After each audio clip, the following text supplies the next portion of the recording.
Daar genoeg schielugen kulen shooten. Ali qua ulus is het zwaar. Hier meneer niks hastig sta ute. With Antisa highs to enormous discontent across this country with respect to the heavy-handed, unilateral, disrespectful legislative agenda of the Harper government through its passage of omnibus legislation, namely Bill C-38 and Bill C-45.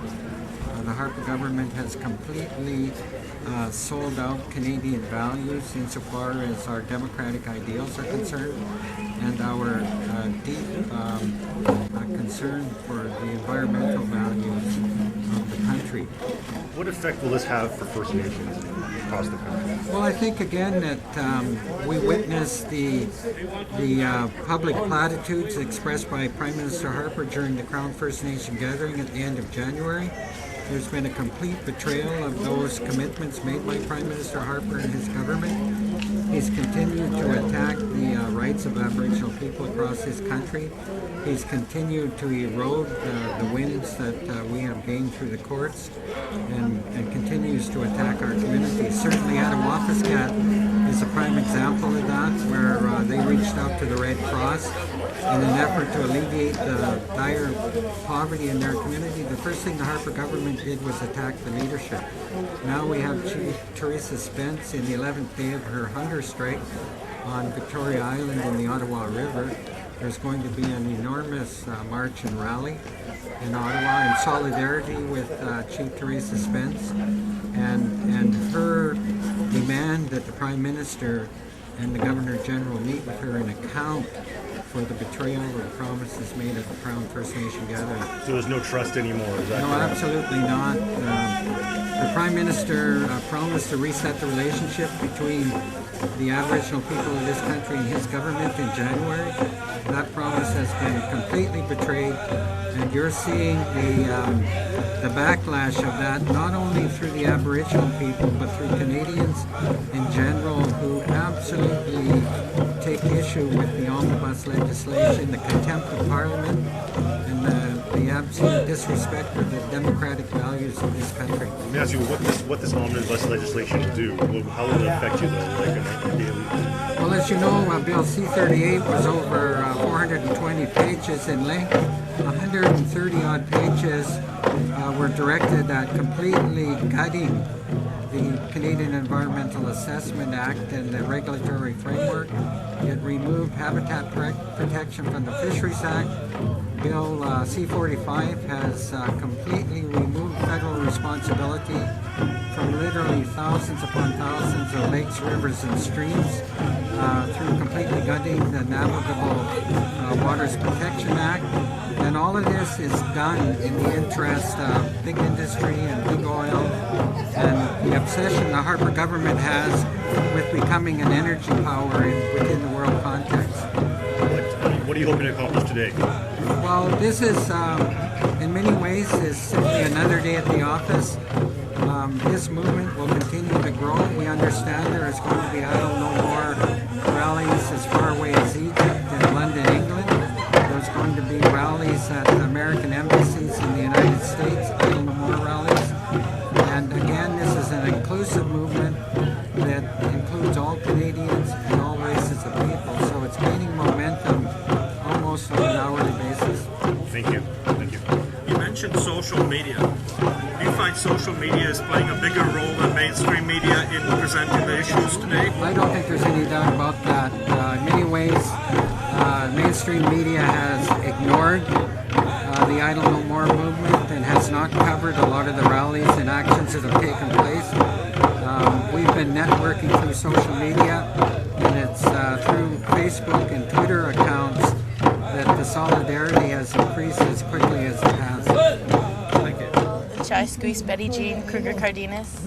I'm from the Penticton Indian Band, and I'm here to support Idle No More. Bill C-45 will not only affect us as Indigenous people, but it will affect everyone in Canada. If this bill is passed, it could lead to many environmental side effects, and without the land, we can't live. So we're here today to fight for our land and our rights as Indigenous people. White Hustle Health. And we are here. We are the people, and we are the voice. We are going to start off with an opening prayer. We're going to pray for them in our hearts. No matter what is said, well, if we don't, our grandchildren are going to say they should have said something, to make sure our grandchildren don't look at us and say, you had a chance to do something. Living. This is about life. This is about getting up and not saying to me, walk. And we let them know it is time. And all of you have grandchildren that are expecting you to do that. They have that right that you do that for them. Right, leaders? Right, relatives?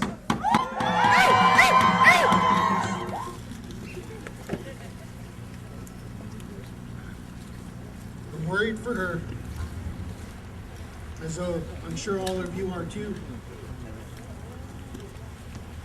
So we'll get up and we'll be saying some few words about politics in our lives.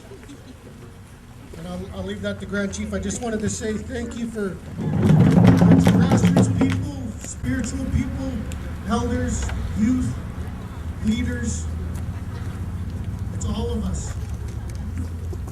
All of our people. We have to learn to communicate.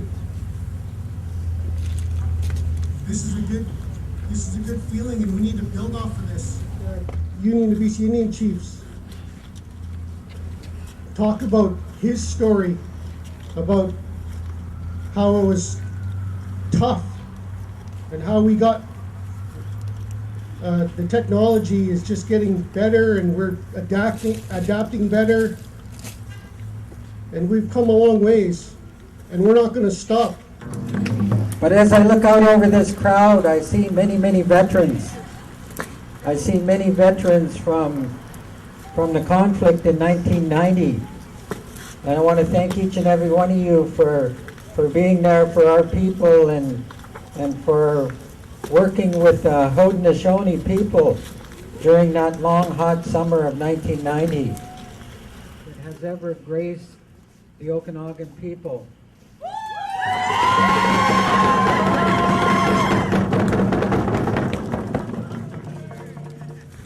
This day we were born, each and every one of us, we were born that this change would come about. And we know that this is the new era. The Mayan calendar came to an end at midnight, and that time is upon us. Idle No More is a movement. It's a people's movement. It's a grassroots movement. It's a spiritual movement. We have heard that there are Idle No More rallies as far away as Egypt, far away as London.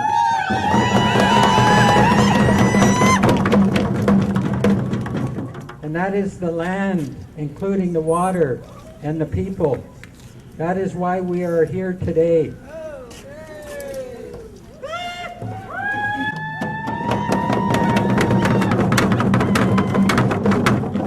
The time will come when the four races of mankind, the four colors will come together, and that there will be a conflict between those two groups, and that time is upon us. Oppressive attack on our rights and interests. And so from that conversation amongst those 4 women, this Idle No More movement has virtually exploded across the country. As we stand here today, there are thousands of people that are marching on Parliament Hill in Ottawa. There are other Idle No More rallies right across Canada, and there will continue to be Idle No More.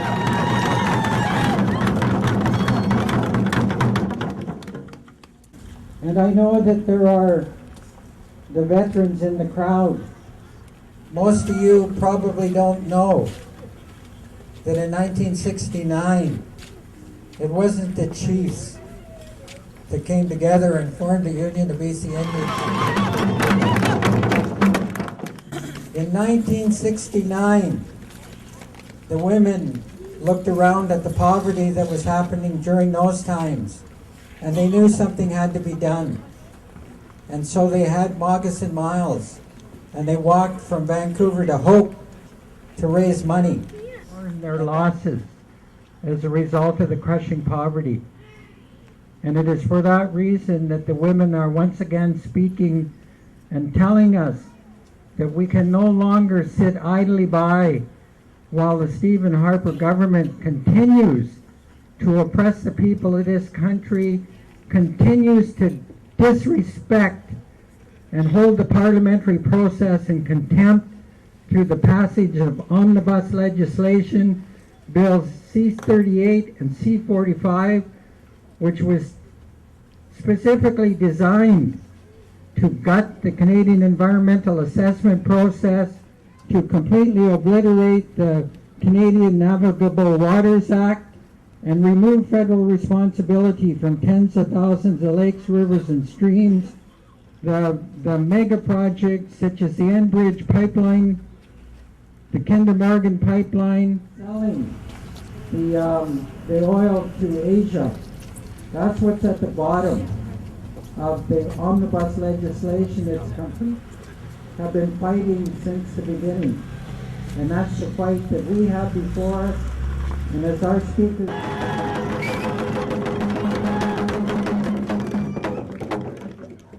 And as human beings, we have a responsibility to act. The women have spoken. The women have told us it's time. And so we as individuals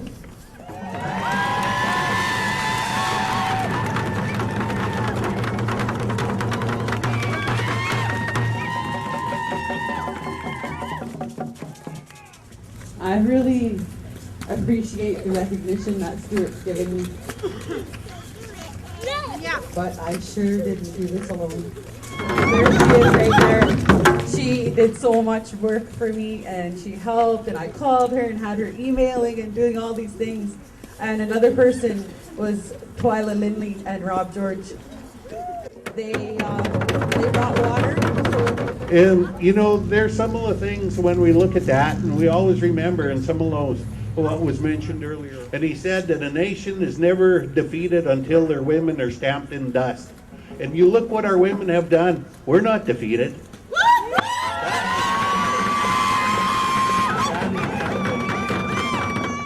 And when you look at that through all our history.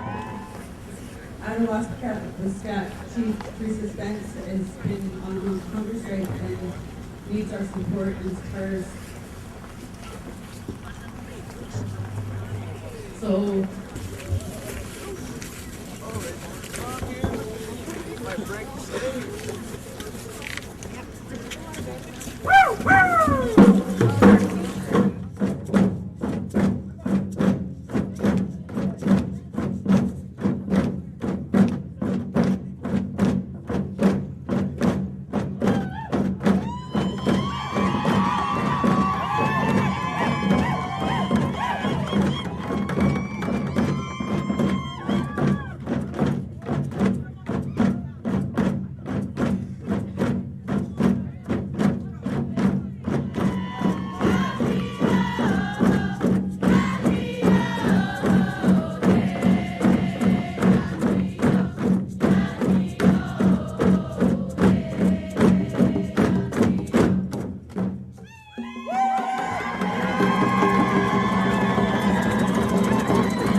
White Hasselholland, Chai Sweet, Betty Jean Kruger Cardenas. I'm here to read the Okanagan Nation Declaration. We, the Okanagan Nation, make this declaration today as a sign for every generation to come. Therefore, we hereby declare that we are the unconquered Aboriginal peoples of this land, our mother.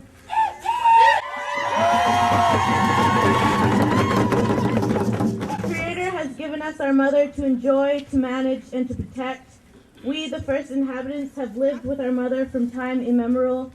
Our Okanagan governance have allowed us to share equally in the resources of our mother. We have never given up our rights to our mother's resources, our governments, and our religion. We will survive and continue to govern our mother and her resources for the good of all, for all of time.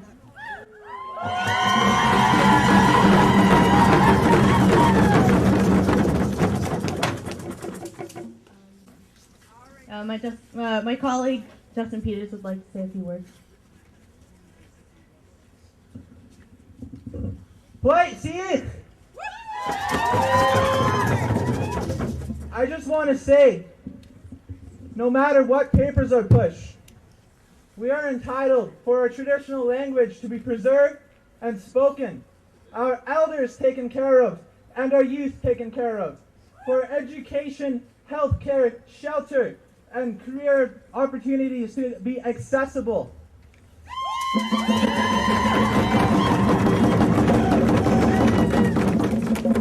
And for the land to be respected. And the only way this can happen is if we work together. Forget about our grudges and whatnot.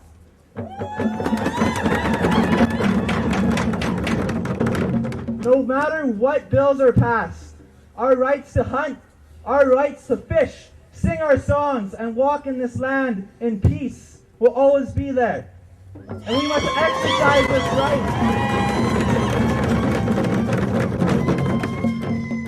December 21st is not the end. It's the new beginning for all people to come together. It is the beginning. We're still here. It's the first day of gratitude. Each day, remember, the world's not ended. It's still here. We should be grateful.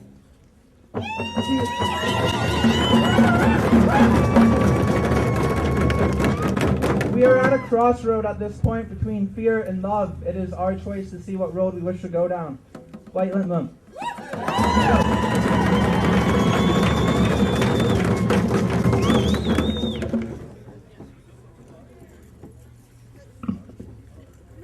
At a Wampascat Chief Teresa Spence felt those songs.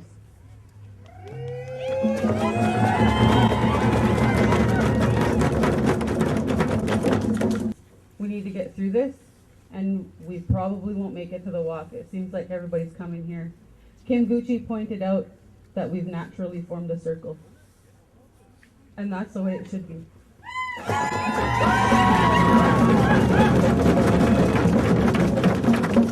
So we're going to move on to Chief Robert Louis from the West Bank First Nation. Why has Skull Why has Futa? Why Fitzlak Lad? Inter Isquis Simbu. Kinil Mecham, West Bank First Nation. So elders, Grand Chief Stuart Phillip, Suka Ninam, elders, community members, ladies and gentlemen, a great injustice has been done to the Indigenous and First Nation peoples of this land. And I believe, in fact, an injustice to all Canadians. The unglorious and colonial task of government attitude has once again resurfaced. The federal government has unceremoniously chosen to pass certain legislation, what was known as Bill C-45 and Bill C-38. It is now law. That legislation directly and indirectly affects our peoples. Those legislative changes did not include proper consultation with our peoples. nor did it include any accommodation of our Aboriginal title and our Aboriginal rights, nor did it include our consent as peoples of these lands. As the federal legislation moved through Parliament, there was clear and unequivocal expression of opposition by our leaders and our peoples to what many of the things the legislation purported to change. Considerable opposition to the proposed changes did not just occur to our First Nation peoples, but to many other Canadians and interest groups as well. We're all affected in this land. Substantive changes have been made dealing with everything from environment, water quality, to the navigation of waterways, to financial accountability. And future legislative changes are being contemplated right now, and they're going through Parliament now. At least 14 pieces of legislation changes have been put forth in these amendments, and they do impact us. They impact us as peoples of this land. Most of those legislative changes are now enacted and can potentially harm our inherent self-governance and treaty rights in very specific ways. Government has chosen to ignore us, and in so doing, they've undermined our relationship with Canada. The honor of the Crown is indeed at stake. The government of Canada should be focused on the legitimate recognition of our inherent rights as First Nation peoples and our rights to designate our own political authority according to our own laws, governing principles, and customs. That is what is really needed to give expression to the existing recognition that's contained in Section 35 of the Canadian Constitution and the nation-to-nation relationships established by previous treaties and other agreements. We should be supported by government to create that political authority and that accountability. That's what's needed. That's what's needed to correct the democratic, defective, and dysfunctional Indian Act. My community at West Bank is a prime example of when self-government occurs, there is better decision-making, and there is better opportunities that can occur. That same opportunity has to be supported by this government, by the federal government, and be made available to all First Nations in this land. Now, some of the legislative changes that have occurred include changes, as I mentioned, to Navigable Waters Protection and to the Fisheries Act that could potentially dramatically impact the environment. It takes a little bit to go through that legislation. There's over 400 pages of it, and there's been thousands of pages of opposition and discussions that have occurred. But what government has done is to make it easier for industry and itself to bypass First Nation peoples and the general public when it wants to put in things like major oil pipelines. That's what they want to do. Clearly, the government wants to see these oil pipelines in place from the oil tar sands in Alberta to the Pacific coast and wants to see less opposition to that objective. That's one of their primary focuses in that legislation. What better way, then, the government believes than to limit the opportunity for our peoples and the peoples of this land to speak out at legitimate public hearings where those hearings have to be a must. If, say, that oil pipeline needs to cross over certain lakes, rivers, and waterways, the legislation now allows industry to bypass past requirements of consultation. In effect, the government now has a right to approve projects on more than thousands, hundreds of lakes without consultation. The problem we now face is that the Navigation Protection Act is silent in terms of whether and how the Crown is to discharge its duty to consult and to accommodate us. That is a clear infringement of our inherent rights. Conceivably, it could threaten the air, water, soil, ecosystems in which all Canadians and every economy depends. It also means that the vast majority of the Canadian lakes and rivers would no longer enjoy the free active federal navigation protection.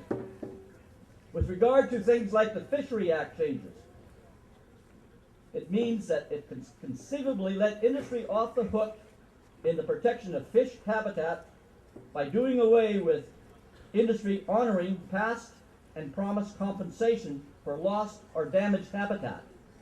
That has an impact on us. It has an impact on the salmon that we're putting in the waters here. There is also impact with infringing on certain fishing rights that First Nations have enjoyed for thousands of years by such things as potentially diminishing the use of certain fishing protections, the way that our peoples have fished with weirs, with seines, that's fishing nets, to catch fish. Up to now, those fishing practices have been constitutionally protected as our rights-based fisheries. It is now in jeopardy. These are just some of the examples of what these legislative changes have meant, what has occurred, and how we're going to be affected. So Idle No More has struck a nerve. Here, it struck a nerve with our peoples across this land, especially the youth and our grassroots people, no question. Yes, we need to speak out, and we must be heard, and we can no longer be ignored. Democracy thrives when people are engaged. Well, we are now engaged. Your voice is being heard.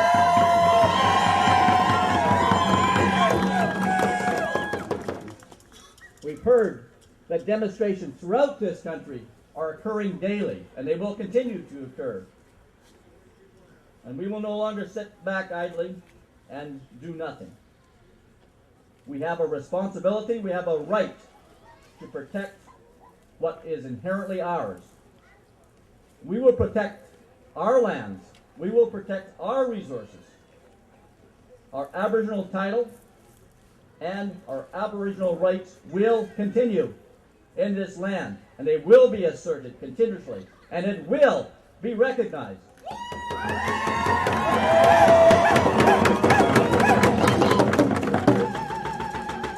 White, Lim Lim, Okanagan!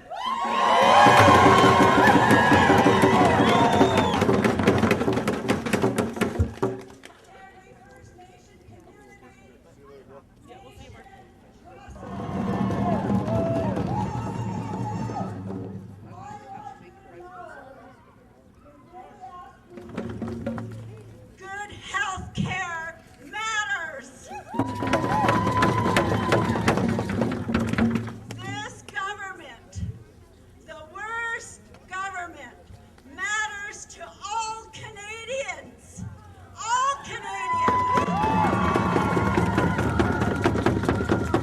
We cannot enable them to continue with oppressive policy that hurts you and each of us, but more so hurts our children. We have heard that the most vulnerable in our society are women and children. They matter. Our government is applying and asserting a policy of assimilation by deprivation, and we cannot let that happen.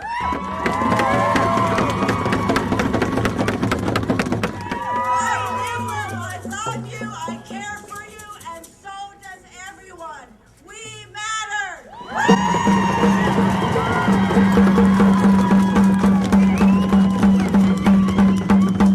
Not even. She told them that they could build Stephen Harper for that.